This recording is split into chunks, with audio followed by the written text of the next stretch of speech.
Class 11th exam start होने वाले हैं और अभी तक कुछ भी नहीं पढ़ा है और समझ नहीं आ रहा अब करना क्या है, कौन से चैप्टर्स करने चाहिए लास्ट टाइम पर, किस स्ट्रेटजी को फॉलो करना चाहिए जिससे कि एग्जाम में एटलीस्ट पास तो हो जाए। तो टेंशन बिल्कुल भी मत लो, मैं हूं ना। फिजिक्स, केमिस्ट्री, बायो और मैथ्स चारों के लिए एकदम प्रॉपर स्ट्रेटजी बताऊंगा, साथ में कौन कौन से तुम्हें अब चैप्टर्स करने हैं और साथ में तुम्हें कितने घंटे की स्टडी करनी है। मतलब एक तगड़ा टाइम टेबल मैं तुम्हें बता रहा हूँ, तो कॉपी पेन लेकर बैठ जाओ और इस वीडियो को लास्ट तक देखना। So hi everyone, this is Mukul Bhardwaj और आज की वीडियो में हम बात कर रहे होंगे क्लास 11th के लास्ट मिनट स्ट्रेटजी की। बिकॉज 12th के लिए तो तुम्हें यूट्यूब पर बहुत सारी वीडियोस मिल जाएंगी, लेकिन 11th के लिए इतना कुछ कंटेंट मिलने नहीं वाला, तो इसीलिए ये वीडियो तुम्हारे लिए क्रिएट किया गया है। तो ज्यादा टेंशन मत लो, क्लास 11th तुम्हारी बिल्कुल भी टफ नहीं है। बस फर्क इतना है, यहाँ तुम्हारा रट्टा से काम नहीं चलेगा, यहाँ तुम्हें कॉन्सेप्ट सीखने पड़ेंगे। फिजिक्स में न्यूमेरिकल, केमिस्ट्री में रिएक्शंस, मैथ्स के अंदर प्रैक्टिस और बायोलॉजी के अंदर डायग्राम्स। बस इतना ही तो करना है, कोई ज्यादा कुछ थोड़ी नहीं है। अब ये सब करना कैसे है वही सब तो मैं तुम्हें बताऊंगा। तो सबसे पहले स्टार्टिंग करते हैं तुम्हारे ये लास्ट मिनट 4 हैक से, जिसके अंदर फर्स्ट हैक है तुम्हारा चैप्टर अंडरस्टैंडिंग, मतलब कि चैप्टर को समझना। अब ये कहाँ से समझोगे? ये समझोगे तुम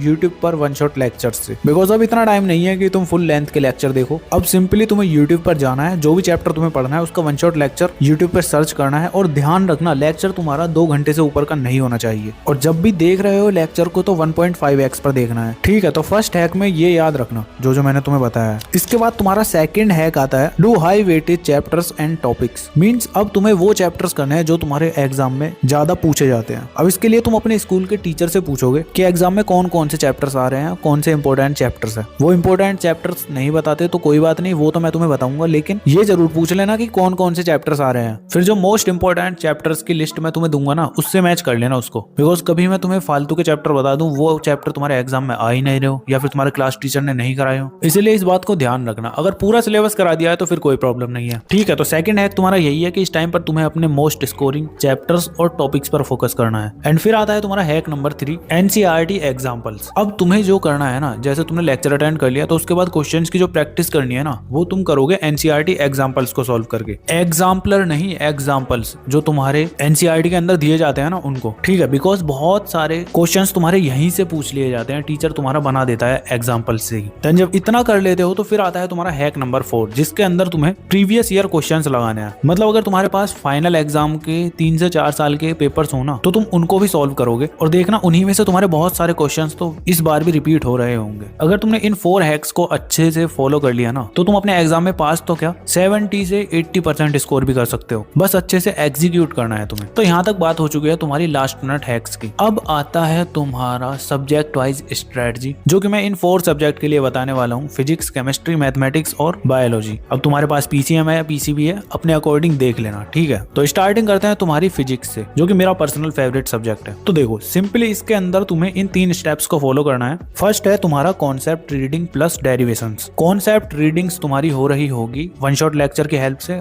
और डेरिवेशन तुम कर रहे होगे अपने नोट्स में लेक्चर को अटेंड करते करते। बस ध्यान रखना, जब तुम लेक्चर अटेंड कर रहे हो ना, तो तुम्हारा फोकस वहीं हो। एक बार अच्छे से अगर तुमने उस चैप्टर को पढ़ लिया ना, तो तुम्हारे माइंड में वो बैठ जाएगा। अभी तक तुम करते क्या रहे होगे, तुम लेक्चर ऑन कर लेते होगे, ध्यान से देखते ही नहीं होगे, बस बैठ के ऐसे ही कभी इधर का सोच रहे हो, कभी उधर का सोच रहे हो, और इस वजह से तुम्हें लेक्चर बिल्कुल भी समझ नहीं आता। फिर बोलते हो कि फिजिक्स हार्ड है। तो समझ रहे हो ना, करना क्या है, बिल्कुल एकदम फोकस के साथ लेक्चर को अच्छे से अटेंड करना है और साथ में डेरिवेशंस को भी लिखते रहना है। फिर आता है तुम्हारा स्टेप नंबर 2, जिसके अंदर तुम न्यूमेरिकल्स प्लस डायग्राम्स इनके करोगे प्रैक्टिस। अब देखो न्यूमेरिकल करने के लिए तुम्हारे डायग्राम बनाना बहुत ही ज्यादा इंपॉर्टेंट है, क्योंकि बहुत सारे क्वेश्चंस तो तुम्हारे डायग्राम बनाने से ही सॉल्व हो जाते हैं। मतलब एक मोटा मोटा रफ आइडिया मिल जाता है तुम्हें कि ये क्वेश्चन इस तरह से सॉल्व होगा। अब ये न्यूमेरिकल्स को सॉल्व करने का एक तगड़ा तरीका, या फिर कैसे फिजिक्स में फुल मार्क्स स्कोर कर सकते हैं, उसके लिए मैंने ऑलरेडी एक वीडियो बना रखा है, चैनल पर विजिट करके देख लेना, है ना? देन इसके बाद आता है तुम्हारा थर्ड स्टेप। जैसे ही तुम्हारे ये 2 स्टेप में चैप्टर्स के वन शॉट लेक्चर और एनसीईआरटी के न्यूमेरिकल्स कंप्लीट हो जाते हैं ना, तो तुम्हें फिर करना है स्टेप 3 में प्रीवियस ईयर क्वेश्चंस, ठीक है? जो कि मैंने ऑलरेडी तुम्हें बता रखा है, ठीक है? अब स्ट्रेटजी के बाद आती है फिजिक्स के तुम्हारे मोस्ट स्कोरिंग चैप्टर्स। अगर तुम इन्हीं चैप्टर्स को कर लेते हो तो तुम अपने फाइनल एग्जाम में इजीली तगड़ा स्कोर कर रहे होगे। कौन कौन से चैप्टर्स हैं चलो बताता हूँ। तो सबसे पहले तुम्हें करना है काइनेमेटिक्स, जिसके अंदर तुम्हारा motion in a plane and motion in a straight line, ये सब पढ़ने को मिलेगा, तो उसको अच्छे से कंप्लीट कर लेना, ठीक है? इसके बाद आता है तुम्हारा second chapter laws of motion, इसको तुम्हें एकदम अच्छे से करना है, ठीक है? इसके बाद आता है तुम्हारा third chapter work power energy, ये भी तुम्हारा एक अच्छा खासा इंपॉर्टेंट चैप्टर है, ठीक है? इसके बाद आता है तुम्हारा फोर्थ चैप्टर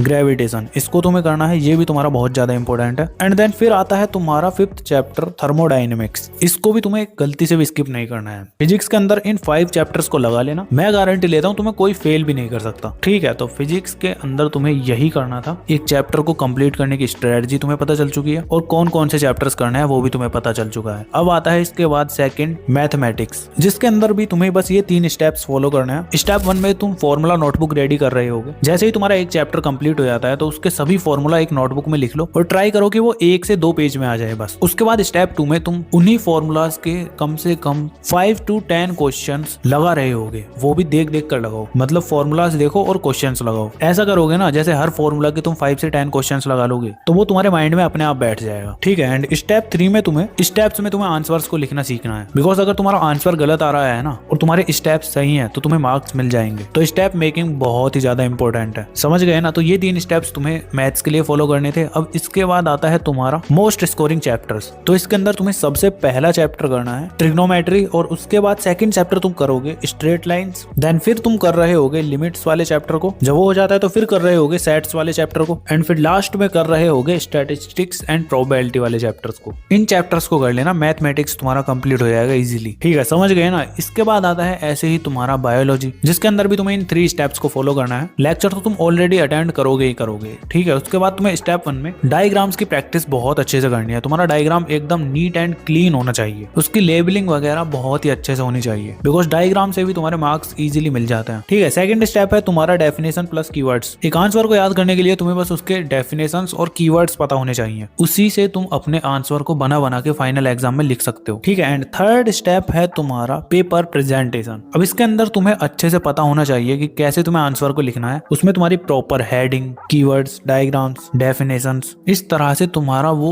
एक स्ट्रक्चर में होना चाहिए जिससे कि टीचर को अच्छे से समझ आए। ठीक है, इतना करोगे ना तो तुम्हारे लिए इनफ है बायोलॉजी में। अब आता है इसके अंदर मोस्ट इंपोर्टेंट चैप्टर्स, जिसके अंदर तुम बस इन 3 यूनिट्स को कर लेना। सबसे पहला है तुम्हारा सेल, सेकंड है तुम्हारा फिजियोलॉजी, एंड थर्ड है तुम्हारा प्लांट्स एंड एनिमल किंगडम। बस इन्हीं को कर लोगे ना तो तुम्हारे लिए इनफ है बायो में। अब इसके बाद आता है तुम्हारा लास्ट सब्जेक्ट केमिस्ट्री, जिसके अंदर भी तुम्हारे स्टेप 3 ही है। सबसे पहला स्टेप है तुम्हारा फिजिकल केमिस्ट्री के लिए, जिसके अंदर तुम्हें फॉर्मूला नोटबुक बनानी है और उसके बाद न्यूमेरिकल सॉल्व करना है, जैसे मैथ्स के लिए बताया था। ठीक है, सेकंड स्टेप है तुम्हारा इनऑर्गेनिक केमिस्ट्री के लिए, जिसके अंदर तुम्हें रिएक्शन बैंक बनाना है और उसका अच्छे से रट्टा मारना है। और इसके बाद थर्ड स्टेप है तुम्हारा ऑर्गेनिक केमिस्ट्री के लिए, इसके लिए भी तुम्हें रिएक्शन बैंक बनाना है और सभी नेमिंग रिएक्शंस को उसके अंदर लिखना है और उनका रट्टा मारना है बस, मतलब उनके मैकेनिज्म को भी समझना है। ऐसा करोगे तो इनफ है तुम्हारे लिए। ठीक है, अब आता है तुम्हारा मोस्ट स्कोरिंग चैप्टर्स। तो सबसे पहला चैप्टर तुम्हें करना है केमिकल बॉन्डिंग, सेकंड चैप्टर तुम कर रहे होगे इक्विलिब्रियम, थर्ड चैप्टर तुम कर रहे होगे थर्मोडायनेमिक्स, फोर्थ चैप्टर तुम करोगे structure of atom, and fifth chapter करोगे हाइड्रोकार्बन्स। केमिस्ट्री के अंदर इन 5 चैप्टर्स को लगा लेना, इनफ है तुम्हारे लिए। ठीक है, तो यहाँ तक सब्जेक्ट वाइज स्ट्रेटजी और मोस्ट इंपोर्टेंट चैप्टर्स कंप्लीट। अब आता है तुम्हारा सबसे इंपोर्टेंट टाइम टेबल, किस टाइम पर कौन सा सब्जेक्ट पढ़ना है। चलो बताता हूँ। तो देखो, मॉर्निंग में तुम थोड़ा जल्दी उठोगे तो मॉर्निंग में पढ़ोगे तुम अपनी केमिस्ट्री को। 6 AM से लेकर 7:30 तक तुम केमिस्ट्री पढ़ रहे होगे। इसके बाद तुम सेकंड आफ्टरनून में 2:30 से 4 PM तक अपने मैथमेटिक्स या फिर बायो को पढ़ रहे होगे, एंड देन फिर तुम नाइट में अपनी फिजिक्स को पढ़ रहे होगे 7:30 से 9 PM तक। अब इतना जो बीच का स्पेस दिया है ना, ये तुम्हारा ट्यूशन का स्कूल का टाइम है। अगर तुम स्कूल ट्यूशन नहीं जाते तो तुम्हारे पास टाइम ही टाइम है, तो इस ड्यूरेशन को तुम बढ़ा भी सकते हो, 3-3 घंटे की स्लॉट बना सकते हो 3। ठीक है, तो समझ गए ना, टाइम टेबल में बस तुम्हारा इतना ही था। बाकी कोई और प्रॉब्लम आ रही हो तो कमेंट सेक्शन में बता सकते हो। ये वीडियो कैसा लगा वो भी बता सकते हो, और थोड़ी बहुत भी इस वीडियो से हेल्प मिली है तो कमेंट कर देना, आई कैन डू इट। बाकी चलो मिलते हैं नेक्स्ट वीडियो में, तब तक के लिए keep learning, keep studying and keep smiling.